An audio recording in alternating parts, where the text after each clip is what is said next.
there, good evening and a warm welcome. This is RupEng-News. A very good evening indeed. I'm Nitya Chandra. And I'm in Raja Surya. We start off with a look at the headlines for tonight.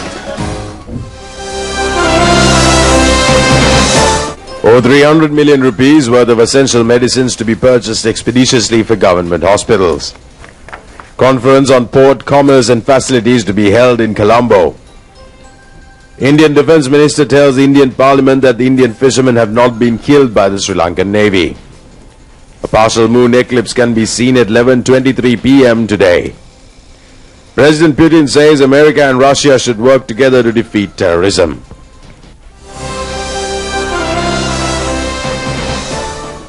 For those and other stories in detail now. Today is the Bak full moon Poya day, which signifies the Lord Buddha's second visit to Sri Lanka. Still observations, alms-giving, Bodhi pujas and meditations were carried out in temples throughout the country today.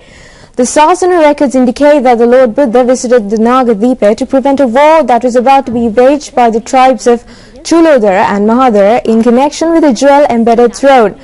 The Lord Buddha has preached the fatalities of disunity to the Naga tribes. Following this, the Manyakith, the king of the Naga tribe, was enlightened by this preaching and offered the jewel-embedded throne to the Lord Buddha. This was on a significant Poya day and it was commemorated throughout the country with various religious rites. The National Rupani broadcasted its Poya Day program from the Kottava Sri Sumanarama Viharaya in Gaul.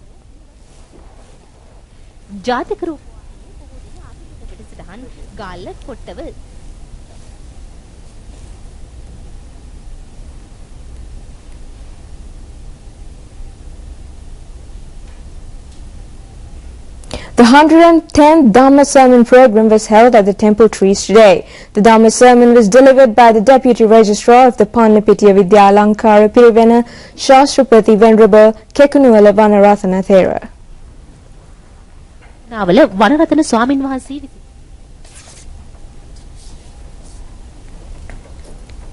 මේ බෝධිසත්ව චර්යාව අනුගමනය කළා. ඒ චර්යාව අනුගමනය කිරීමේ ප්‍රතිඵලයක් වශයෙන් පෞගිය අවුරුදු 3-4කට කලදී ඔබට අපට වාසනාව ලැබුණා. 30 වසරක සාපේන් නැත මිදලා නිදහස් නිවහල් දේශයක් මේ තුල ගොඩනගා ගන්නට. බෝසත්දුවේ පුතේ ඔබටයි මේ අවධාරණය කරන්නේ. ඔබ ඉගෙන ගන්න අවදිය හොඳට ඉගෙන ගන්න. කවදාක්වත් නැතුව අපේ පාසල් දරුවන්ට අරලියාගහ මන්දිරයට එන්න ඉඩ ලැබිලානේ තියෙන්නේ. බලන්න පුළුවන් නේ. නරඹන්න පුළුවන් නේ. දරුවට ලෙන්ගතුකම දක්වන රාජ්‍ය නායකයෙක් අපට ලැබිලා තියෙන්නේ. පින්වති දුවේ පුතේ ඉගෙන ගන්න කාලේ හොඳට ඉගෙන ගන්න.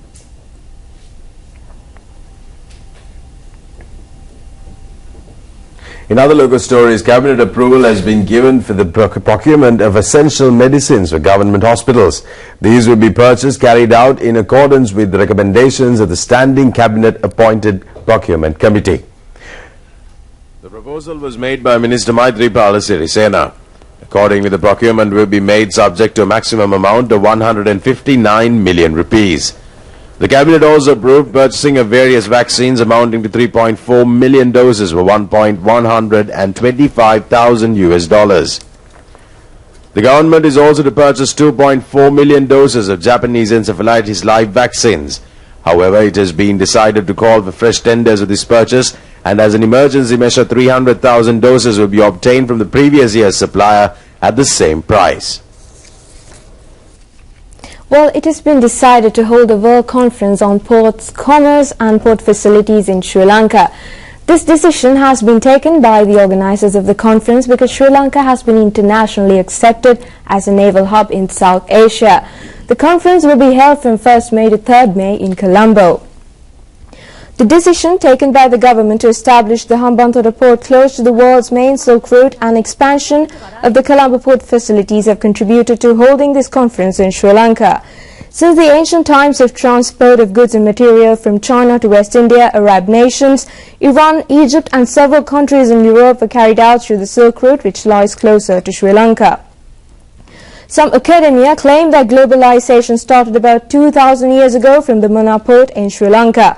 The world commercial economy is once again migrating to Asia and South Pole countries. China has become the second economically powerful nation in the world.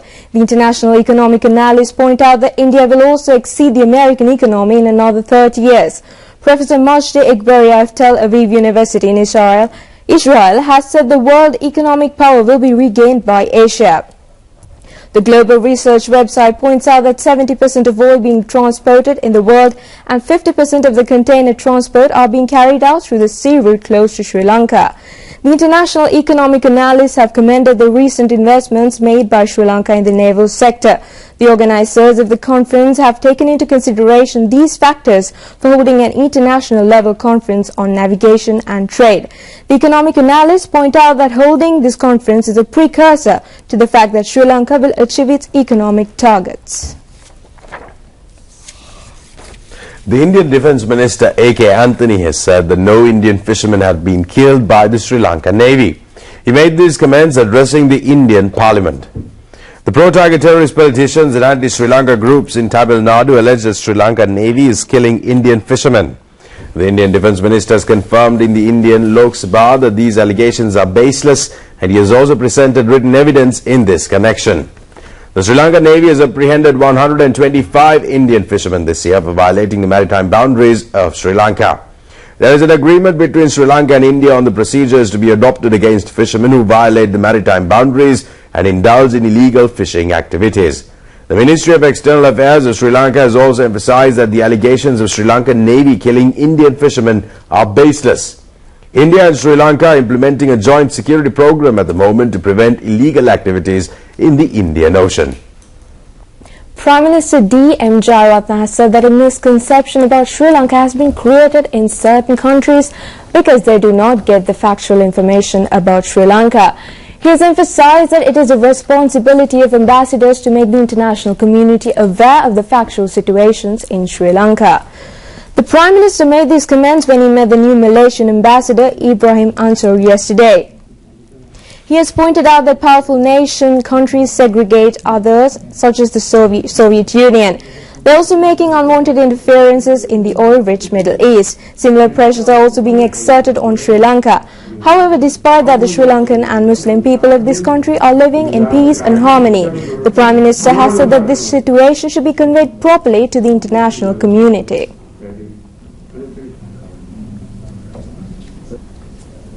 Former Philippine ambassador in Sri Lanka, Banarim Abu Vinomla, said that under the leadership of President Mahinda Rajapaksa, Sri Lanka has achieved a high level of progress in development.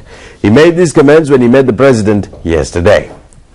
The former ambassador commended the support given by the president during the tenure of office in Sri Lanka to develop the relationship between the two countries. He held discussions with the president on the progress of Sri Lanka-Philippines tourism industry and welfare of migrant workers. The president requested the former ambassador to focus attention on establishing a Philippines embassy in Sri Lanka. The discussions also focused attention on starting a direct air service between Sri Lanka and the Philippines and thereby further enhancing the relationship between the two countries. The Livestock Board said that the government's target of making Sri Lanka self-sufficient in milk products is being carried out successfully and Sri Lanka can achieve the target by the year 2016. The government was able to increase the milk production to 50% level by the end of last year, which was only 33% in the year 2011. The Asian region is leading in milk production throughout the world. India is the world's largest milk producer. Under the basic livestock plan of the government, the milk cow sector will be developed expeditiously. Accordingly, the number of milk cows will be increased. The programs carried out for increasing milk production and cattle propagation has helped to increase the production capacity of milk products. The tax on imported milk powder was increased last year. The production of milk products increased to 300 million litres last year, with 16% increase in the year 2011. The production of milk, which was 140 million litres in the year 2011, was increased to 180 million litres last year. The contribution by milk farmers of northern and eastern provinces and increase of cold room facilities have contributed to the progress of liquid milk production. In the meantime, the Sri Lankans will receive the opportunity today to witness a partial moon eclipse. The partial moon eclipse will take place by the shadow of the earth falling on the moon slightly. The moon eclipse will begin at 11:23 p.m. today and will end at 1:24 a.m. tomorrow. The median occasion of the moon eclipse will begin at 1:37 a.m. tomorrow and end at 3:43 a.m. The moon will completely be detached from the shadow of the earth. Astronomers inform that the partial moon eclipse will last for 25 minutes and 55 seconds. Large crowds, including foreign tourists, visit the Peradeniya Botanical Garden. The garden, which has many natural beauties, has become one of the leading tourist attraction points in the world. This garden was used as a royal garden during the reign of King Kirti Siri Rajasinghe from 1747 to 1780. As per historical records, King Rajadi Rajasinghe ruled up to 1798, constructed a temporary abode in this garden. It were the British invaders who destroyed the Vihara and the Dagaba erected by King Vimala Dharmasurya in this garden. It was British national Alexander Murray who made this garden as a botanical garden in 1821. As per the Sri Lanka Plant Index published in 1824, there were 127 plant varieties with botanical names at the Peradeniya Gardens. The garden is spread in a land area of 59 hectares. More than 2 million local and foreign tourists visit the Peradeniya Botanical Garden each year. It is at this botanical garden premises that state leaders from foreign countries who visit Sri Lanka plant a sapling. සාධික පිරිසක් උද්‍යානය නරඹති. ලෝක රාජ්‍ය නායකයන් සිහිවටනයක් ලෙස පැලයක් රෝපණය කරන්නේද පේරාදෙණිය උද්භිද උද්‍යාන පරිශ්‍රයේදීය. අපි හොඳට විනෝද වුණා. මෙතන හරිම ලස්සන තැනක්. ඉතාලම ලස්සන මල්, ලස්සන ගස්, කරුණාවන්ත මිනිස්සු. Sri Lanka is indeed a country with biodiversity. It is important to safeguard the environment along with development being carried out. It is for this reason that the government has begun a program to establish botanical gardens. A dry zone botanical garden is being established at Mirijavala in Hambantota. A land plot of 300 acres has been set apart for this purpose, whilst the first stage of the project has been completed. Flower plants unique to the dry zone and have been planted under this stage. There is a significant demand for flowers grown in the garden from the foreign countries, and even flower growers associations have also been established to handle these foreign orders. The second stage of the garden has now been begun, and Minister Jaratna Herat made an inspection tour of the garden today.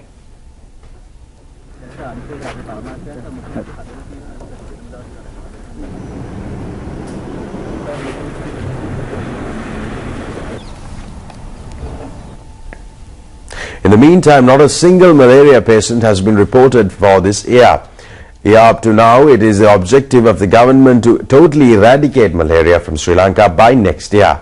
The theme of this year's Malaria Day is "Let us eradicate malaria for future investment." In the year 2000, 200,000 malaria patients were identified. However, only 23 patients were identified last year, and these details were revealed at a seminar held in Colombo yesterday in connection with the Malaria Prevention Day. Malaria is afflicted through mosquito anopheles. It is possible to get it infected through visiting certain African countries, India and certain other Asian nations. The signs of malaria is fever with symptoms of shivering, and the affliction of malaria to a person can be identified by a blood test. It is fatal, and the virus can remain in the pancreas for a long time and also could even spread to the brain.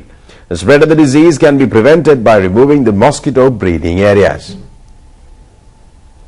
Well, in the meantime, due to the damage that is being caused to the traffic signpost at the Borala Junction, motorists are facing many difficulties. The Borala police informed that restoration of the signpost will be delayed until the legal procedures are completed. The Borala traffic signpost was damaged around 3 p.m. on the 21st of this month. It was damaged when a prison bus with several inmates collided with it. Those who are regular drivers claim that they face many difficulties due to this accident as signals are not working. The people and motorists demand that these signposts should be repaired expeditiously as they face many difficulties. The preliminary investigations about the accident have been completed. The court case is to be held on the 2nd of May. The people question the authorities whether they will have to wait for the finalization of the court case to get the Borala signpost repaired. Russian President Vladimir Putin said that the Boston bombings showed the need for Russia and the United States to work more closely on security matters. Speaking at his annual question and answer session broadcast live on Russian television, Putin said that the bombings provided his policy on the Rostov North Caucasus region was correct. The President Putin said that Russia itself is a victim of world terrorism and one of the first victims at that. And at that, it has always bothered him when the Western partners and Western mass media bothered him when the Western partners who committed atrocities, bloody, loathsome crimes on our country's soil called them rebels, not terrorists. US police have said that two ethnically Chechen brothers planted and detonated 2 pressure cooker bombs near the finish line of the Boston Marathon on the 15th of April, killing 3 people and injuring 264. Russia tipped off the FBI in early 2011 when concerned that Transnev may have been a radical Islamist and made a second identical request to the CIA in late September of the same year, they said. The disclosure of the second warning from the Russians raised questions about whether the CIA and the FBI failed to share information even after reforms enacted the prevention of information hoarding following September 11, 2001 hijacked plane attacks. And that brings us to the end of tonight's news. Join us tomorrow for more of the very latest. Have a great night. Good night.